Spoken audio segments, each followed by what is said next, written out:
7. Pickett drops, firing deep downfield, streaking is Calvin Austin, who's got it, and he's got it all.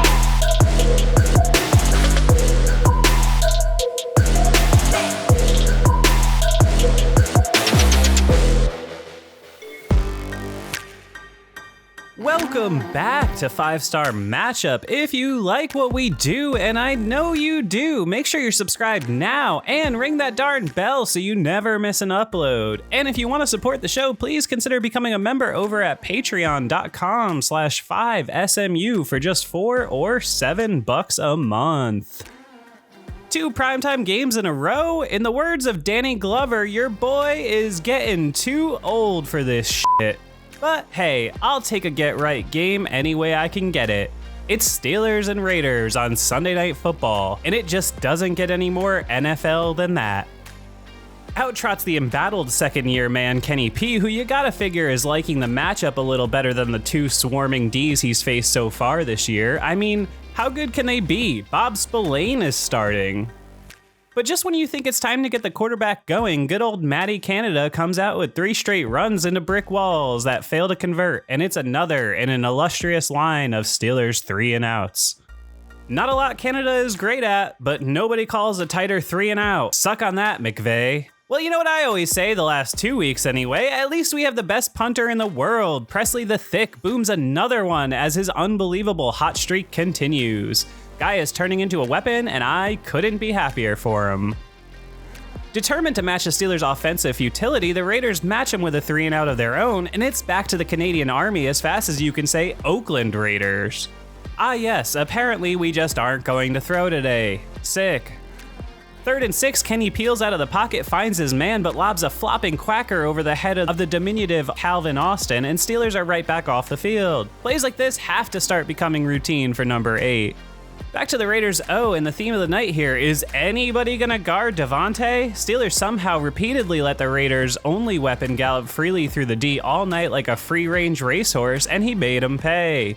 Dude's a beast, but you already knew that. Did Terrell Austin know? More Minka playing corner here, not sure what the deal with this experiment is early this season, but as much as I love the Mink man, I just think it's a waste of the best coverage player on the team. Jimmy G is clearly too busy being handsome to give a shit about my feelings though, and dots him up, and the Raiders are on the move. Very same Mr. Fitz nearly yanks a fumble from Jacobs, but he's down, and sadly this drive continues. Long completion to Myers on 2nd and long, followed by a failed sneak. Guess he's just too hot to trot. Sets up a pivotal early 4th and centimeters, which does not go well. Steelers bite on the play fake like a larcenous baby, and Jimmy drops a lollipop in Devontae's Easter basket for the easiest score he'll have all year. You can call him Rambo because the Raiders strike first blood. They also might have PTSD, but more on that later. So are we gonna throw today at all, or nah? Well, just as soon as I cry in pain, it's that man they call Kenneth Shane, standing in the collapsing pocket and firing a laser deep downfield to the fastest man in the universe. And Austin 316 says, I just whooped your ass. You got a better chance of Matt Canada getting a head coach job than catching that man. Suddenly, the Steelers have 2 70-yard scores in as many weeks, and I gotta admit, the placement on this ball has me at attention. Go off, young King Kenny. Back over to the D now, and what else is new? It's the Steelers' all-time sack leader, Trent Jordan Watt, firing past some poor soup can of a tackle for his 5th sack of the season already. You can keep talking about Micah Parsons and Myles Garrett. I'll ride into Mordor with Tej every day of the week. Jimmy G scrolling Craigslist for a missed connection on 3rd, and the Steelers' offense is presented with an opportunity to build momentum? Almost oops. Just when the going gets good, it's a big old yikeroni and cheese from number 8, who very nearly throws a house call in the opposite direction. But luckily there's a reason DBs play DB, and it falls harmlessly to the ground. Got to imagine this was a miscommunication, but still. 3rd and 8 though, Kenny dons his big yellow hat and finds his man, wide receiver 1, Curious George, and the Steelers are in business near midfield. Peep the crunch on the back end, our boy is tough. More brick wall running for the Naj man, followed by a sack on 3rd, and Schmedium kills the drive like the Raiders killed their own fan base by moving to Las Vegas, and it's back to the D. But first, this. From the desk of special teams, it's Big Papa Press. And normally you got a 50-50 chance of a good punt, but he's a genetic freak, so you know he's dropping that son gently inside the 10, like Dumbledore leaving Harry on the Dursleys' doorstep. Is Presley Harvin the greatest punter of all time now? Run D was pretty solid, I think, but the Raiders are almost as bad at running as the Lurs, and another connection to Adams sends them to third and short, and us into the second quarter already. Because no one is stopping the giant monster in the number 17 jersey, Tay grabs the first, and the Raiders are on the move. Some more solid run D this time by Robinson sets up a 3rd and 1, and for seemingly the 30th time tonight, Jimmy finds Adams for another chunk play across midfield. Anybody gonna guard him? Bueller? Nice coverage by the Mink Men here on a deep prayer, flag thrown initially, but it's picked up. Not so lucky later on, but we'll get there. And on 2nd and 10, it's time to button up those jeans, cause it's Pro Football Focus's 96th ranked cornerback undercutting Jimmy's horrible throw for an easy pick. All love for Levi, whose day started rough, but ended strong. Steelers ball, and officially time to build a lead. What's this? Moving the pocket and throwing to the Muth Man? I think Matt Canada just had an out-of-body experience. Seriously though, as we'd see in this game, this is where Kenny thrives, and they need to do it more. In the immortal words of Chris Berman, whoop! Gorgeous spin and run by Iron Naj puts him in a 3rd and 1, and it's gasp. Goat sneak Kenny P falling forward for an easy first. Is this so hard? Tack on a stupid as hell personal foul on Max Crosby. Why, dude? And it's electric little bowling ball known as Jaylen Warren, who, it should no longer be foreign, is a damn fine running back, rumbling for a chunk. But not as much luck on a 2nd, followed by a failed back shoulder on 3rd, presents Boz, and you and I can both get a drink because you already know he's...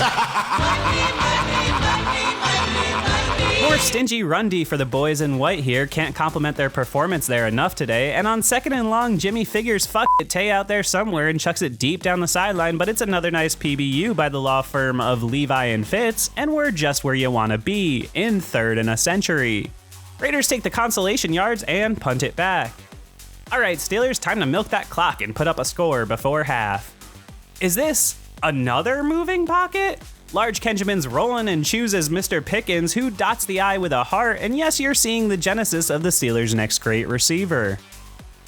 Steelers bailed out by a handsy little PI on Calvin Austin III, and like Frankenstein's monster, this offense is ugly, but alive. Jaylen Warren and a silky smooth cutback run. Name a more iconic duo. Love me some thunder and lightning with this running back pair. What was that about lightning? On 3rd and short, it's White Lightning himself, Big Ken, looking like Mike Vick Jr. on a slick scramble, and it's sadly called back for holding. All for naught, but still, underlines what I've been screaming from the rooftops. Kid can run, let him do it. Hey, whatever though, the track star got himself a taste for blood, so he goes back to the same well on 3rd and 9, this time scrambling left and picking up an easy first that's not called back. And come on boys, it's time to put up a 6er before half. Woof. Okay, it's officially time we give KP some sort of power at the line. This play was DOA and it don't take a genius to see that. Let him kill it, Matt. Jaylen grabs a few back for the field goal, and as always, it's Christopher Lynn Boswell piping another right down the middle, because as you already know, he's... Just gotta get to the half with the score the same, am I right? No? Jimmy gets him near midfield with a pair of completions, but misfires deep to Adams again, and on 3rd he gets bent back like a crab leg on Christmas by the presumptive defensive player of the year, again Mr. Trent Jordan the GOAT for his 2nd sack of the night. Can't say that looked fun, but somehow Jimmy was fine.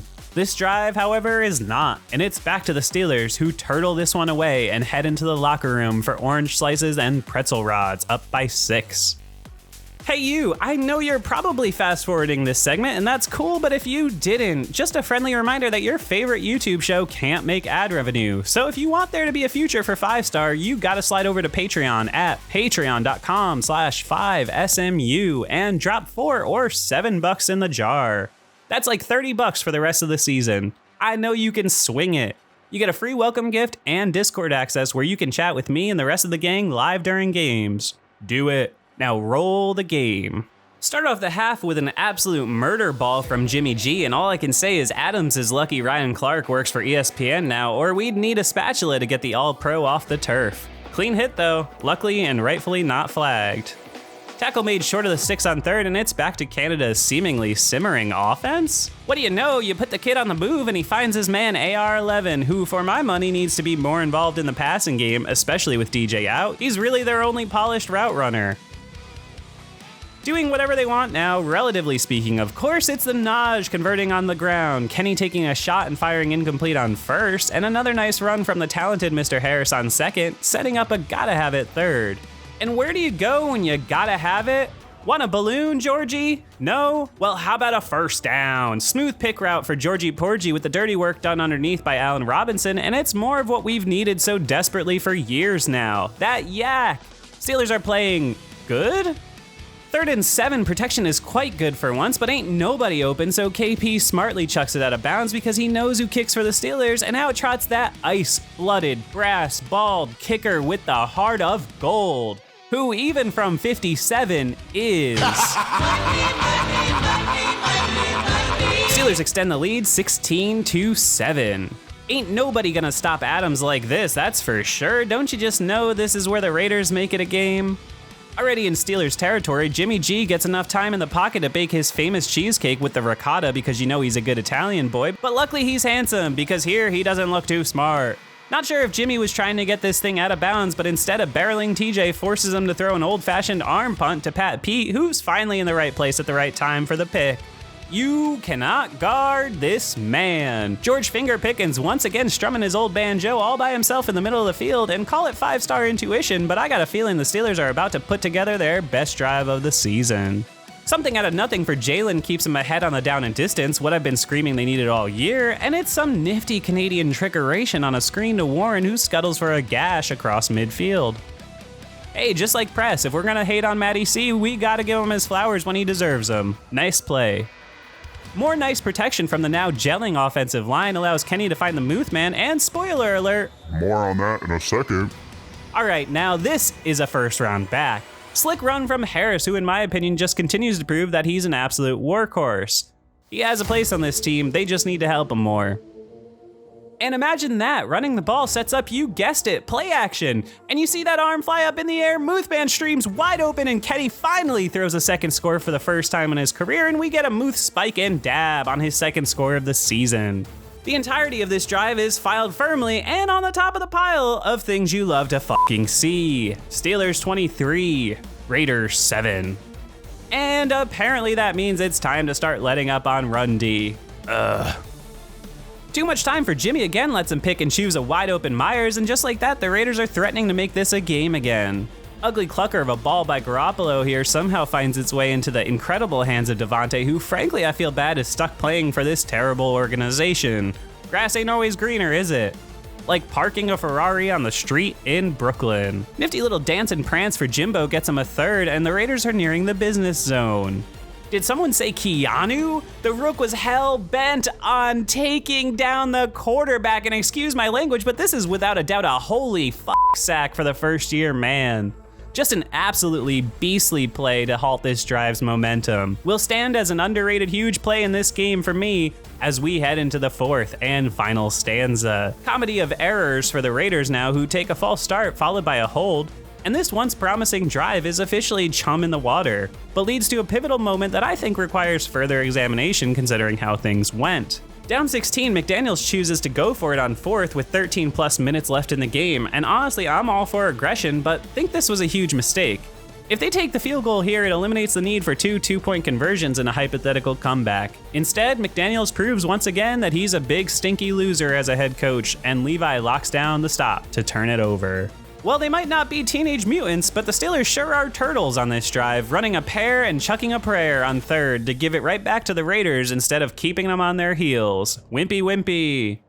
That's okay though, because we have the $6 million man, aka the greatest punter in the history of football, young Press the Thick, who booms this one about 95 yards to start the Raiders deep inside their 20. Seriously, I think Press has run about 2.5 minutes off the clock with his hang time alone in the last 2 weeks. What a turnaround. But just when you think it's in hand, you remember no one can guard the All-Pro, and Jimmy puts it right on him again for his 76th catch of the night, and you just know the Raiders are making this a game after that wimpy Steelers possession. Where has the slot machine gone, by the way? I don't care about the Raiders, but we'll never understand why they fell out of love with Renfro, who's a great little slot guy. Oh, and here goes the run now. Great.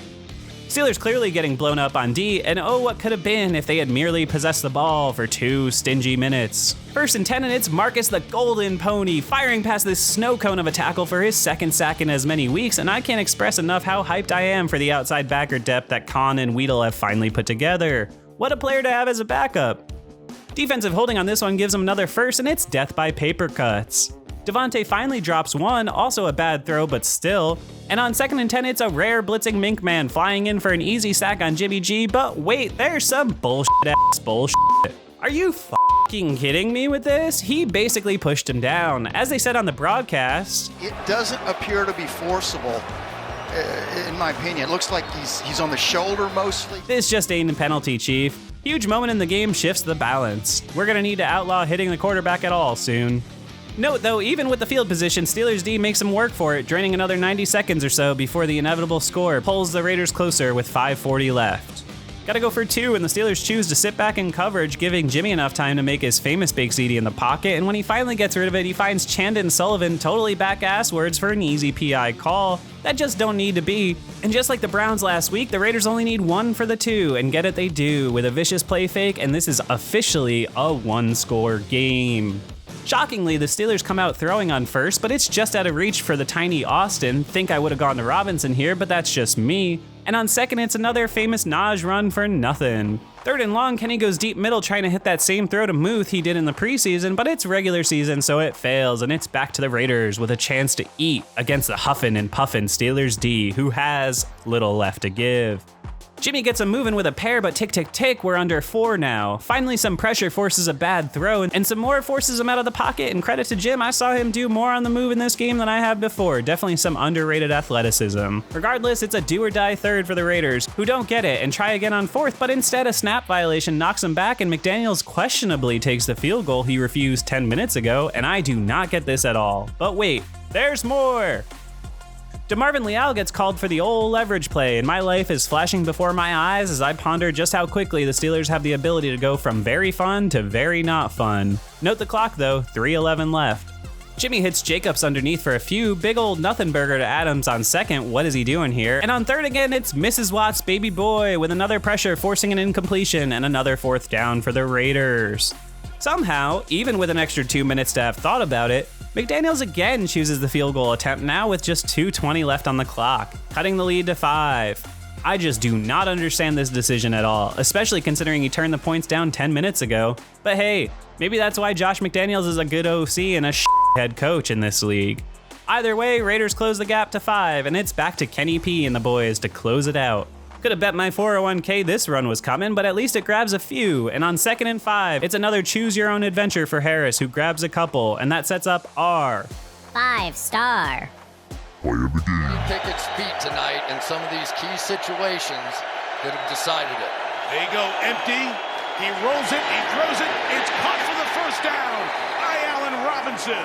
Finally, with the game on the line and with some confidence in his young signal caller, Matt Canada dials up a similar play to the one that failed on the last possession, but this time to the big vet AR-11, and it's a beautiful 3rd down conversion for the boys in white to just about lock this one down. Absolutely love to see it. Good for you, Matt. Nothing left to do but hold on to the ball, and hold on they do, even if they're stuck in neutral. A trio of runs from Naj and Warren chew the clock, and it's back to the greatest punter in the history of the universe, young Prest the Thick, who just for good measure blasts this one to the moon and back, bouncing it off the return man's face mask. Can you say pinpoint accuracy? And the Raiders are all but dead in the water. As if there was any doubt, first play, Jimmy's gotta put it up, and put it up he does, but down it comes into the hands of that denim-wearing SOB yet again, Mr. Levi Wallace, and this game is in the books. Steelers 23, Raiders 18. Say it with me, your Pittsburgh Steelers are 2-1. Remember what I've been saying about starting the season off against 2 of the best defenses in the world? Amazing what a game against the Raiders can do for you, eh? While I'll acknowledge the Raiders aren't world beaters, they've got solid veteran players on offense and one of the best receivers and running backs you could ever ask for. And the Steelers dispatched them with relative ease on the road, if you can even call it that. This is definitely the most home road game I can recall for the Steelers since that Duck Hodges game against the Chargers, and you just love to see it. So what do we take from this? Well, the offense was gasp, functional. Kenny was finally hitting the easy ones and even some hard ones. And that deep bomb to Calvin Austin for the second straight 70-plus yard score in as many weeks was an absolute beaut. And I think dispels those that say Kenny doesn't have NFL arm talent. It's just not true. That thing was a laser dropped in the basket, and you sure as hell weren't catching Calvin Austin III from behind. The run game, while still a little choppy, was definitely better to the tune of 105 yards total on the ground. Sure, it could always be better, but tonight the Steelers' offense looked like a unit on the rise again for the first time in a month. And the defense, while not perfect, continues to make big plays in big moments, and without the absolute bogus personal foul on Minka, this game probably never gets as close as it does. Still things to work on, but considering the schedule and losing their best D lineman and wide receiver in week 1, I'm pretty darn happy with 2-1, and a chance to get things really rolling next week against a rowdy young Texans team. See you there. Here we go. And if you're still here, make sure you're subscribed here on YouTube, and if you haven't contributed on Patreon yet, what are you waiting for? Get over there now, patreon.com/5SMU for just $4 or $7 a month. You get an invite to our private Discord server, and you get to support your favorite YouTube show for less than the price of a cup of coffee a month. Do it!